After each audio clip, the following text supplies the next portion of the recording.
tonight we're making oxtail for Sunday night dinner. I love oxtail. I think it's a South African favorite. It might even be an African favorite. I'm not 100% sure. The reason I say African is because I've got a Zimbabwean friend who I have on good authority loves oxtail.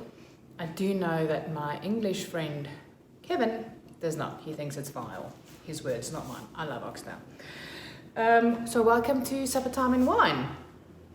I hope you guys enjoyed today's how to make oxtail video, and I would just like to say that we've had good news in South Africa. We are officially moving into level 2.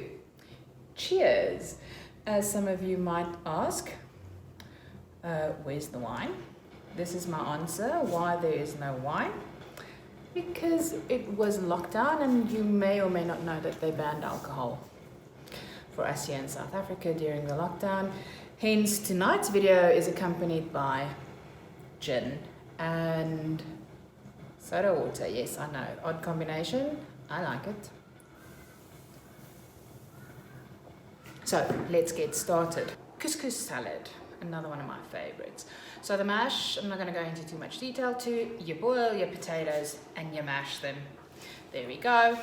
And I will give you a little bit of a rundown of what I did with the couscous salad. I actually made that yesterday. We had the in-laws over yesterday for lunch. So that was actually what I made for our accompaniment yesterday. We had a bit of a Moroccan Turkish feel. For another time though. So tonight's ingredients, let me show you quickly. I have got carrots, this here, onion and garlic chopped. I'm going to make a little bit of a difference on my usual recipe. Remember, the whole point of these videos are to use what you've got in the home. So cherry tomatoes, I've got beef stock, cornstarch, we've got salt, and then a couple of spices. I'm using mixed herbs, rosemary and olive, and pepper. I'm also using coconut oil to fry the oxtail in. And as you can see in the background, oxtail. You'll notice I've got cornstarch. And I've also added a bit of cayenne pepper to this bag with the cornstarch. And I would just like to say that this is an idea that I got from a BBC recipe long ago, many years ago. Can't remember who to credit for it. But what you're going to do is you're going to have your cornstarch, cayenne pepper in a bag, and we're going to put the oxtail in here, coat it very nicely with our cornstarch, and then we're going to fry that after we fried the onions. So do not put all of the oxtail in here at once. Trust me, I've tried that. It's not a good idea. Put it in your bag and you just shake it a little bit. Shake. And then once it's covered, you're going to have an oxtail that looks like this. Just a quick tip, what I do when I take them out of the bag is I actually take some of the excess cornstarch off, just to avoid it being clumpy once I fry the meat, because you always have to fry meat before you cook it. If you're going to cook it in anything like a stew, or in this case the oxtail, otherwise you're going to have a very bland, white looking and not so great tasting meat. So I just rub off the excess cornstarch, and then do not throw your bag of cornstarch away. We're going to use that towards the end to thicken our sauce. Okay, so I'm using an electronic pressure cooker today. I've switched the heat on to browning because I'm now going to fry the oxtail. I've used quite a bit of coconut oil. I use coconut oil simply because it's a little bit healthier. Also, I find it doesn't alter the taste of whatever I'm frying. As you know, coconut oil is odorless and tasteless. So it's quite a nice medium to fry any meat in, especially where you want the flavor of the meat to be really rich, which is what we want with oxtail. Here is our coated oxtail.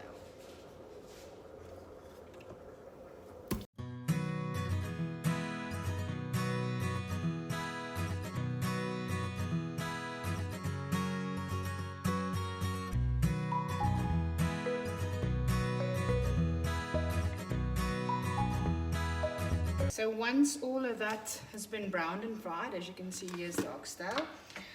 We're going to add a bit more coconut oil, and we need to fry our onions and garlic. Fry that until it's nice and soft and brown. You can see I've also removed all of the excess cornstarch that would have gathered at the bottom, that's come off the meat. Well, most of it. There's a little bit left there, so because you don't want it to burn. Okay, so once that is nice and soft, it's got a little bit of a browny golden color to it. You don't need to have it go brown, seeing as it's just going to go into the oxtail. You're going to add your meat back in there. And I'm scraping all of the excess cornstarch back in as well. Give that a nice mix.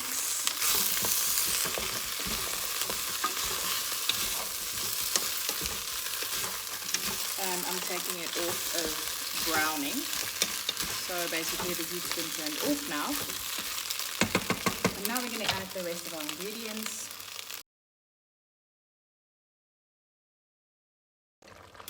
And lastly, we're going to add our chopped tomatoes. I've just chopped the cherry tomatoes into halves. I suppose this is about half a cup. We're going to add that in there as well. Again, give your mixture a bit of a stir.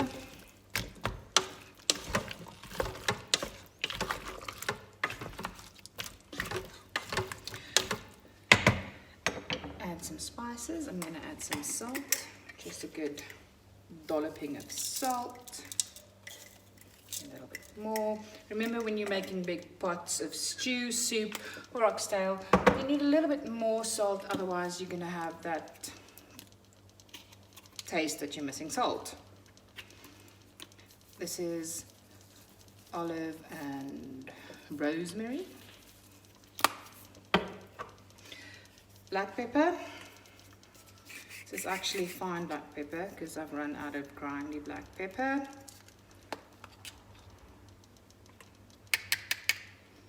I think we need a bit more there.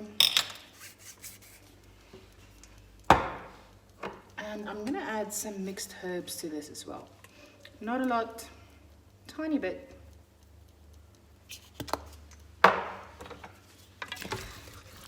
Give it another stir, and I can see now that I'm going to need more liquid.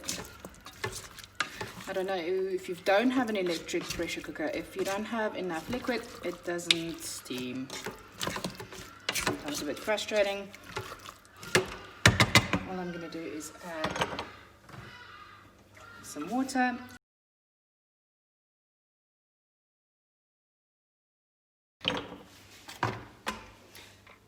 Lid, and we're going to set the timer to about an hour.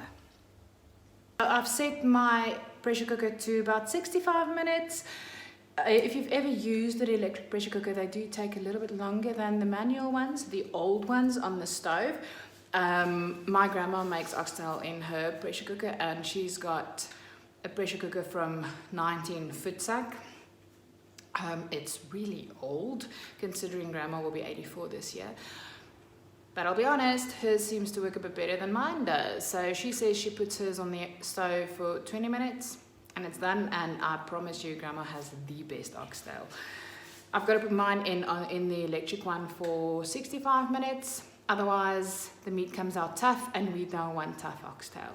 I thought while we wait for our oxtail to cook, oh, and by the way, just a quick side note, please use your directions or your cooking instructions for your own pressure cooker, or if you're doing it on the stove top in a manual one, because I've just had to add more water to mine. It didn't want to steam. So don't go by everything I say. Again, please remember, I'm not a chef. I'm not trained in cooking in any way. I'm just a mom who enjoys cooking and thought I'd share some of my experience with the moms and dads out there that battles to know what to cook for supper every night. So if you would like, please subscribe, follow, like, and help me get more followers. So back to my story for tonight. I thought, let me show you quickly what I'm doing with the couscous salad. If you guys can remember, I said that this is left over from yesterday, and that's the whole point, isn't it, of this video, is to use leftovers and what we've got in the kitchen to cook dinner going forward. We've got grilled butternut, feta, and I've decided to add olives to this one as well, and then obviously couscous. If you do not know how to make couscous, it's very easy. Follow the instructions on the box, but you're literally going to take a cup of couscous, cup of boiling water and salt, pour the water over the couscous, cover it, leave it for 5 minutes, and it'll be done. I've also got cucumber in here already, but I'm not going to bore you guys with all those boring details. Just slice cucumbers into quarters. Then all you're going to do, you add your ingredients, and if you have some fresh lemon, go ahead and give it a squeeze. I've run out. I used all of mine yesterday. You can give it a squeeze of fresh lemon. That really adds to the taste, and it is so divine. So I'm going to pop this into the fridge so that it can cool down. It is a salad, and this will be our accompaniment to our oxtail. So I know that I said making mash is easy, boil them potatoes, mash them up, but then I thought, let me show you how I do make mine, because I feel like this will complement your oxtail quite nicely. Mashed potatoes, and we're going to add some double cream yogurt. Double cream yogurt is my go-to for everything. I'll use this instead of cream, again, because it's healthier.